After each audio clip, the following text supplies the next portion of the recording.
إن معلن وحمل مه ودن بيجي شري إسلام مركان قرال أتصور قرطة فيسبوك صور دكتور كل شيء جيسو إن قوب أتكلم سنة في مجال ده هرجيسة إن قيس كتر سن مدحونها الصومالي لان أي حيران إسلام مركزنا لقيت شو شيء اسمه هي تكود ده الكاسي إن مركز رقاب كبير كوجو صوق عليه اسمها أرض له بسم الله الرحمن الرحيم هرتاءات بندي سلامية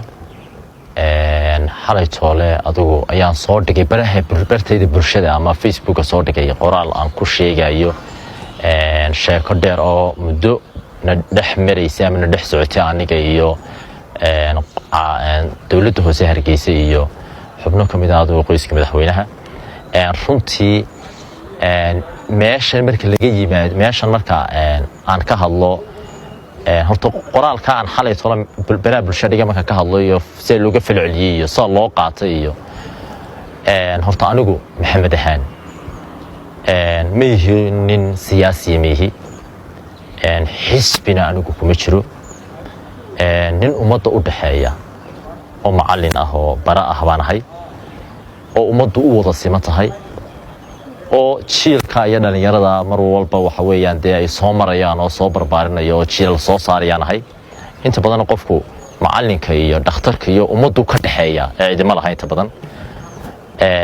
oo xisbi ma ah oo cid ma ah xitaa reer dhinacna waxa weeyaan looma aaneeyo inta badan wala qabiil wala waxba waa nin bulshada la yiraahdo umadu ay leedahay oo de umad soo saarayo dad soo saaraya anigu kaasanahay arintayda anigu wax idiga qoraalka dibadiga riixaysiyo cid siyaasadaysan iyo cid marnaba waxaan ku rimay jirin iyadoo la siyaasideeyo iyadoo marba dhinac loo rugay baan arkay hase ahaatee taasaan anigu dhabtahay waa ta bartayda taala ee aan ku qoray weeyaan dhulkan haddaan u imaado sidii ugu soo galay 2013 anigoo ku maqan Ethiopia ayaa hooyaday oo Hargeysa degan bay la soo hadashay waxay ku tiri dhul baan hayaan helinay noocaas oo halka ku yaala oo qiimihiisu iska jaban yahay marka dhulkaas iibinayna waa Chinese waxaan ku riino iibiyo waxa weeyaan damiin maal adag inooga sameey halka dhulka marka inoo iibinaysid way Hargeysa iska hawl badan inteeda badan dhulku inta badan iska mixnay badan yahay kadibna 2013 ay dhulkani anaka mulkeedida noqdo soo galay markuu anaka gacanteeda soo galay 2013 waxaanu ka iibsanay Yusuf in loo jiray Yusuf Ismaan Cabdi Garas ninka lagu naanaysan jiray wasiirka ka ahaa dawladda Axmed Maxamed Siiraayo ninkaasanu ka iibsanay waan mas'uul qaran ah weeyaan ninka dhulka markii hore lahaa dhulka markii hore de anaka de lahaa shahan naga iibiyay ninkaas oo ahaa Yusuf markii Yusuf naga iibiyay waxa damiinul maalka ahaa oo warqadii nootaayadu bartan bay ku taala waa tan warqadii nootaayada aan meesh dhulka ku iibsanay warqadan nootaayada halka ku taala waxa damiinul maalka ahaa oo Yusuf damiinul maalka Sultan Ahmed Daahir Sultanka Ahmed Daahir واتي كحجينك عيدك دبدبس ويان ميكا يا دمين المالك ها halka buuxiisi wixii ku yaalaan documentary wixii ku yaalaan kadib waxa weeyaan xilligaas horta dhulkan aniga la soo galay kadibna sharciyeyntiisii ayaan bilownay dhulkii Yusuf oo ninkan ku iibsano ayaa sharciyeynta nagala qayb qaatay inuu mulkiyada faylkan ka soo saaro dawladda hoose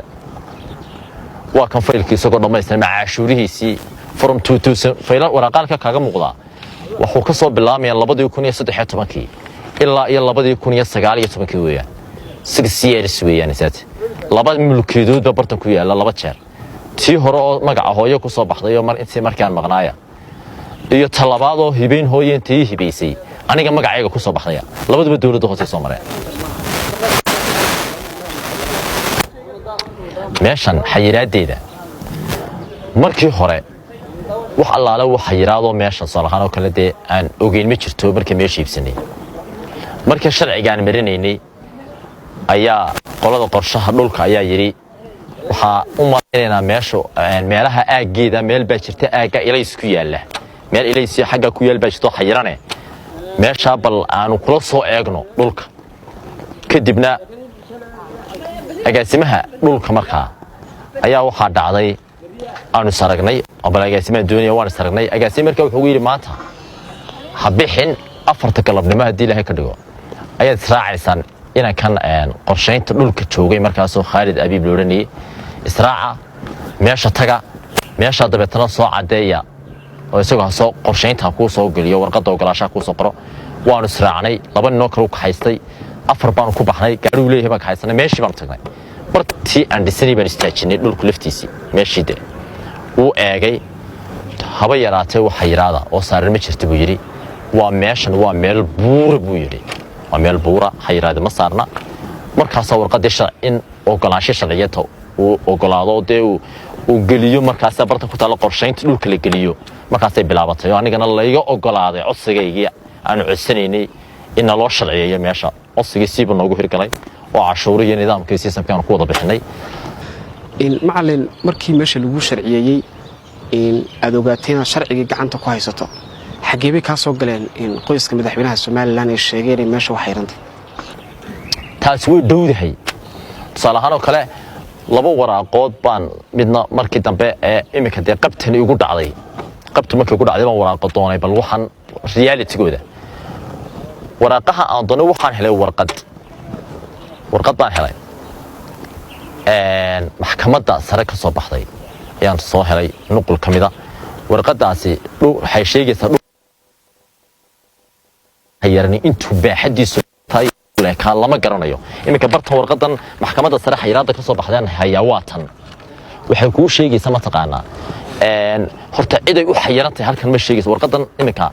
warqadani cid ay u xayirantay horta kuma taalo laakiin waxa kugu taalo warqadan in meeshan xayirani bariga ay wada ka xigto galbeedkana ay wada ka xigto waqooyiga waxa ka xiga laamiga Hargeysa ee gabiili taga koonfurna wada ka xigta bal waayahay adigu bal xaafad kamid ah xaafadaha soo qaado bal imisa wada xaafada mara ya waqooyi imisa ka mari kara xaafado wada imisa waqooyi ka mara galbeed imisa wada ka maraya ya koonfur imisa wada ka maraya garanaybo xagga waatan la yiri laamiga Hargeysa ka kaanayo meelaha kale imisa wada ka maraya meesha talaadaba ya wax cayiman oo fixed ah doo warqadii maxkamaddu waatane oo sheegaysa oo wada hebla wadada guriga hebel xagga midig ka xigta ya dawaan garanay dhulkaygu inuu meesha xayiran ku jiro marka dhulkaygu inuu meesha xayiran ku jiro dama kan garanay marka meesha cadaatay waa ta warqadii maxkamaddu marka waad arki doontaan halka baad ku arkaysan halka ku haya waa soo helay iyadana warqadda maxkamadda lagu xayiray marka mid kala taala hadaba oo qoladan qoyska madaxweynaha ku doodeen oo ah ilaa 12 kiiba xayirnayd iyo intii ka horeysay haddii xitaa ifan ay jirto inay xayirnayd hal qodob baa muhiima waa sax wayba xayirnayd meeshani hay marka meel xayiran tahay miyaanay dawladda hoose iyo maxkamadda xayiraysa iyo kormeerayaasha iyo ilaa geometriga wuxuu inta la soo raaco inta meesha la yimaado miyaan awal la rukumeyn jirin sharci suuxa oo la isla wada gelinayn dabeetana inta laagtay meesha xayiranay inta la rukumeeyo oo meel walba faylkeeda la geyn jiray sidee baan warqadda xayiraada uga waaya dawladda hoose marka sharciga marsanayay ya sidee baa gudoomiyaha degmadu ogaan waaya meesha xayiran sidee baa kumeelku ogaan waaya loo ogaan waaya ya xayiraadu ma dushan bay wax walba laga xayiraa marka eeg taasa keentay qodobka ugu muhiimsan ee waxa weeyaan waxa eeg muhiimka Kenya waa daatan weeyaan dhismihii markii aad bilowday caqabad baad la kulantay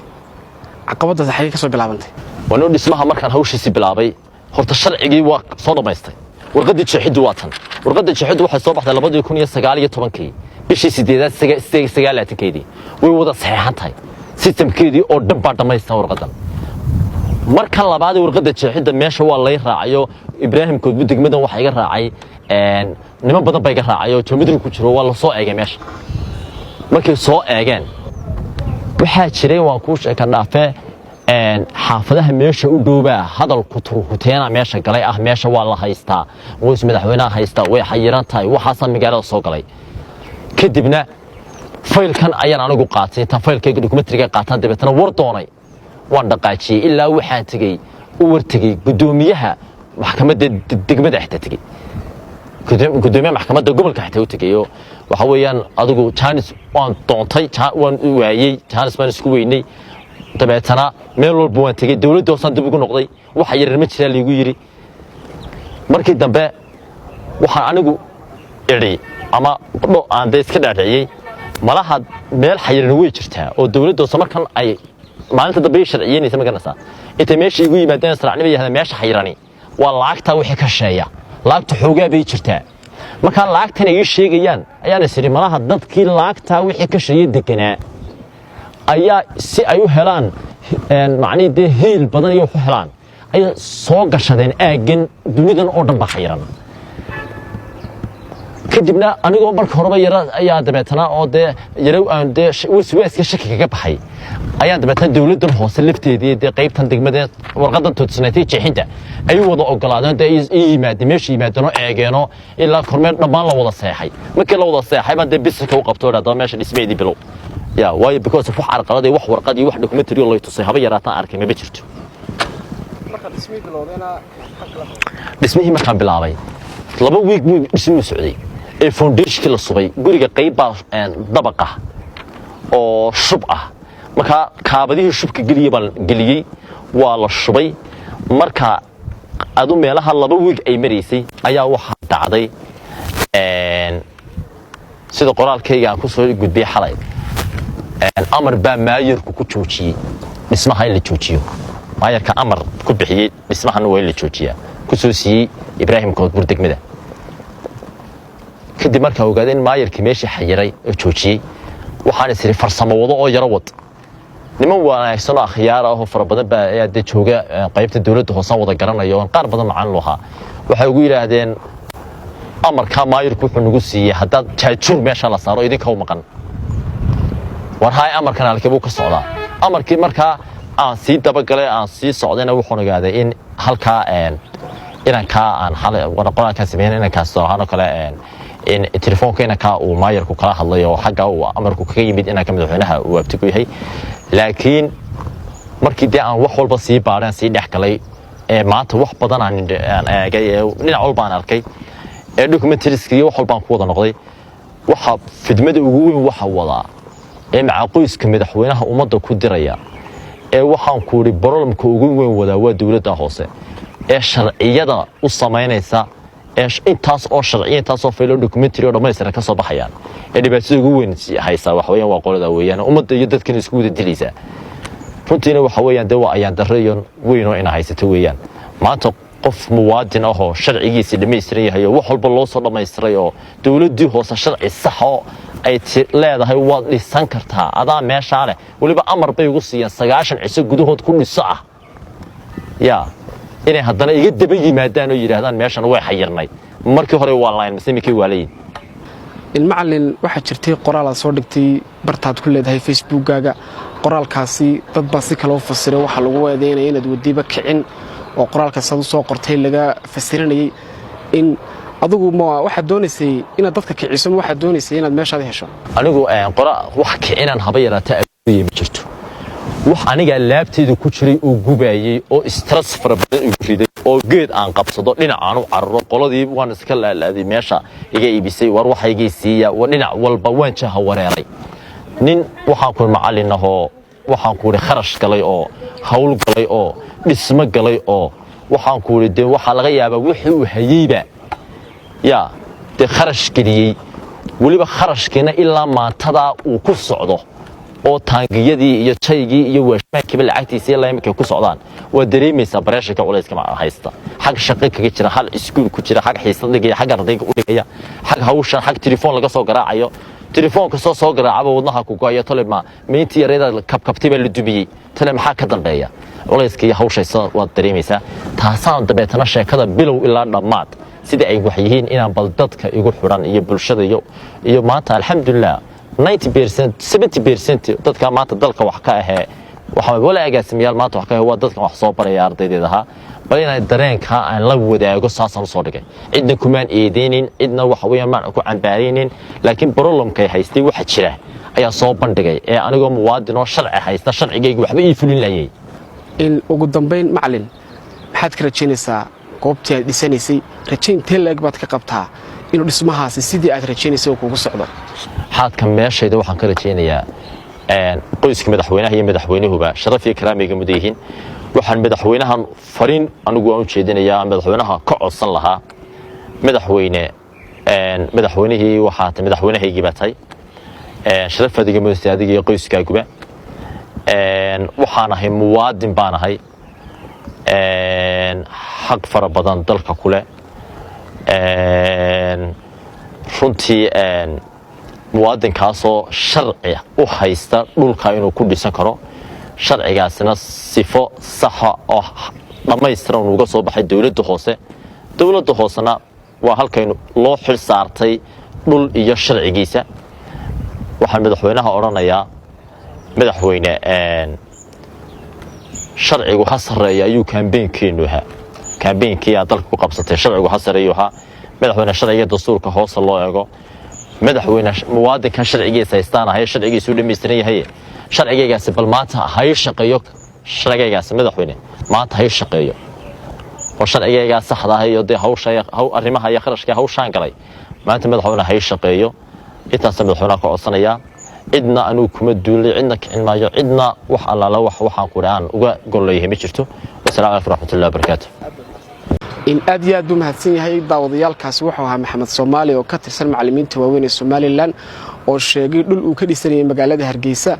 in qaab aan sharci ahayn looga qaaday in waraysigan intaan mid labaad ku kulmi doono anigu Maxamed Ismaaciil Maxamed Jiglana iyo dhammaan bahdii bulsha TV leh nabaday aad baad